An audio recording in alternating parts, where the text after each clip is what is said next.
Ngayon no, mga bossing, ang sinasabi nila dito, no, sa darating daw po na gaganapin na rally daw po ng Iglesia ni Cristo, mga boss G Pamuser, ay aabot daw po ng 1.4 milyon katao.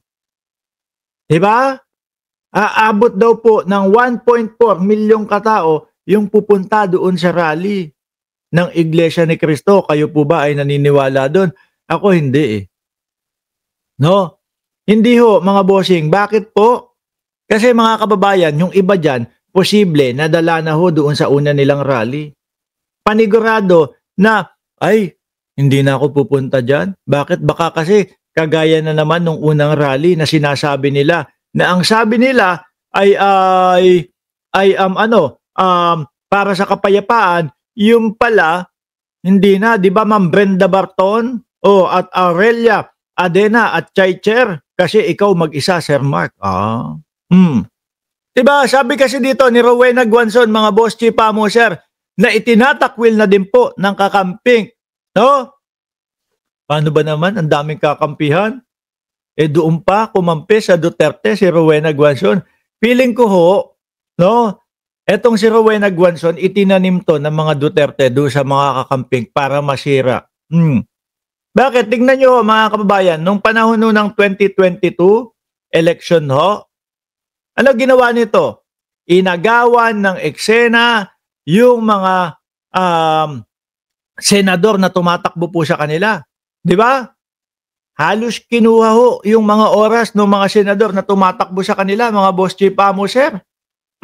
Imbis na maipaliwanag nila Dick Gordon yung kanilang mga plataforma de gobyerno, ang ginawa ni Rowena Guanzon, nagsuot ng gloves at tapos po pumunta sa entablado. Pagsuot ng gloves, pagpunta sa entablado, ang sigaw, bangag, bangag, bangag. Ganun lang ho ng ganun, paulit-ulit. So, imbis na ho, yung mga senador nila, naipaliwanag yung mga plataforma de gobyerno nila, hindi. Nasakop ni Rowena Guanzon yung oras nila. Di ba? Ngayon. Ganito kadami, 1.4 milyon katao nag-attend ng Iglesia ni Cristo sa Luneta. Noon, sabi ni Guanzon, ayun daw, ang dami oh. At base nga po doon sa napag-usapan natin, kani-kanina lang ho, mga bossing, papansin lang daw po si Rowena Guanzon. Sabi ni Faye Nobio. Hindi, base po sa kwenta natin, mga boss si Pamuser, ilan ulit? Dali, mainit na no? Yung aircon nado sa labas. Hindi ko ma-control sa cellphone ko. Ilan ulit ang mamamayang Pilipino? Aabot na po tayo, mga bossing, ng 120 milyon, no? Konting jugjuga na lang po, konting paalog na lang po sa mga sogo. Mga bossing, ngayon ako, aabot na tayo ng 120 million. Magbakasyon lang, magtaglamig lang ho, mga bossing. Ilang bakasyon, ilang taglamig lang ho ang dumaan sa Pilipinas, ang dumating sa Pilipinas. Panigurado ho ako, 120 million na. So kung etong pinagmamalaki nila, 1.4 million katao ang pupunta doon sa kanilang rally para pababae si Bongbong Marcos. Huwag niyo pong isipin na sandamukal yan o sangkatutak yan o napakarami ho yan. Hindi ho. Sa porsyento po ng mamamayang Pilipino o ng buong Pilipino, mga bossing, wala pa hong 1% yan. Di ba? Wala pa pong wala pa hong 1% yan, mga kababayan. Kakarampot lang po yan. Kaya nga ang tanong ko kapag ba nakita ni Presidente Bongbong Marcos na ganito ang dami, no, nung tao na nandoon sa rally ng Iglesia ni Cristo at inihiling nila na bumaba si Bongbong Marcos, dapat po bang bumaba si Pangulong Bongbong Marcos? Isa lang po ang sagot niyan. Para po sa akin, hindi. Hindi. Kakarampot lang ho ito. No? Kailangan para sabihin nyo o sabihin nila na majority ng mamamayang Pilipino ayaw na kay Bongbong Marcos kaya dapat bumaba na. Kailangan at least man lang maging 61 million ang pumunta sa mga rally nila. Di ba, Mama Labs? BMB Mama Labs, shout out po sa inyo. Crisandro, Sasot at sino pa ba? Wilfredo Bonacqua.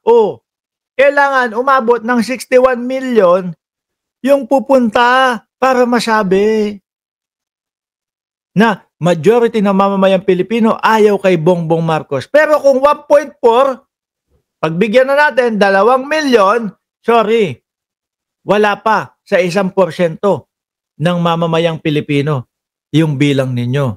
No? Ganito kadami, 1.4 milyong katao ang nag-attend ng Iglesia ni Cristo sa Lunes. No? Sa Lunes noon. Ang sunod na rally nila laban sa korupsyon, sigurado mas malaki. Paano ka naman nakasigurado na mas malaki yon? Yung iba pa nga dyan, di ba, Mr. X at Odi Lenon, yung iba pa dyan, dismayado doon sa una nilang parali. Bakit? Nagpaalam doon sa nanay, sa magulang. Ang sasabihin, Nay, meron pong pagtitipon sa simbahan. Sige, punta ka. Rally po, rally. Bakit ka sasama rally? Hindi po, para sa kapayapaan naman po yung rally na yon. Sige. Siyempre, ikaw, no, yabang ka, lakad ka, papunta na ako sa rally. Magiging parte ako ng kapayapaan ng buong Pilipinas kasi peace rally ang aming gagawin. Pagdating mo doon, sa buungan mo, si Marcoleta ang sinasabi, 2,000 na presyo ng kuryente ninyo. Pag hindi lalagpas ng 2,000, sagot ko na yan. Libre ko na yan. Ay, mali. Hindi po doon sinabi ni Marcoleta yung 2,000 piso na libre niya. Sorry. So, hindi. Lagi lang ho talagang bumabalik-balik sa utak ko yung 2,000 pababa na bill mo sa kuryente, sagot na ni Marcoleta. Sorry. Sa iba pala yun. Siya pang-election pala yun. Oo, tama. Sorry, pang-election pala yun. Pero, yung maririnig mo doon kay Marcoleta, doon mismo sa rally ng INC, puro banat sa gobyerno. Tapos, sino yung mga bisita nila? Sila Robin Padilla, yung mga DDS. Sabi siguro nung, hawak yung backpack, di ba? Rally hawak yung backpack. Lintik na yan, nagmumukha akong DDS dito No? Ako sumusuporta ako kay Pangulong Bongbong Marcos kasi wala naman akong nakikitang ginagawa na mali sa amin si Bongbong Marcos. Tama naman yung kanyang pagpapatakbo sa bayan. Nagmumukha akong DDS dito Tapos yung mga guest namin na mga senador na nasa gilid, puro mga DDS. Makauwi na lang. So ngayon, susunod na patawag nila ng rally. Eto, mas malaki ang i-expect nyo. Siyempre mga kababayan, hindi ko naman po sinasakop yung kanilang desisyon. Pero sa nakikita ko, baka wala nang pumunta, hindi na ganun kadami. Kasi yung iba, dismayado na. Dahil unang sabi nila, peace rally, kapayapaan.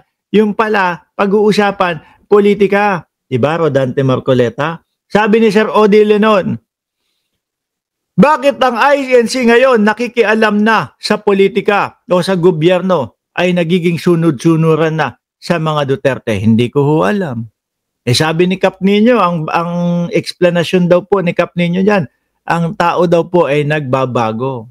Pero, kung susundin ho mga bossing, yung ipinapangaral na salita ng Diyos po, hindi ho magbabago yun. Kahit ilang dekada, kahit ilang milyong taon na, kahit ilang libo, kahit after death, before Christ, etc., hindi ho magbabago yun. Ewan ko, siguro, nabago na ho siguro yung interpretasyon kung ano man yung aral nila. Kaya ngayon, sali na sila sa politika. Di ba? Yung mga pinaggagawa po ni Marcoleta ngayon, mga bossing, madami pong hindi sumasang-ayon dun. Di ba? Sabi ni Mr. X, pro-China na pala ang iglesia ni Duterte. Sabi ni Fatima Ramirez, sunod-sunuran kasi may bayad. Sabi ni Sir Chris Angel, hello daw, Leonida Negrillo.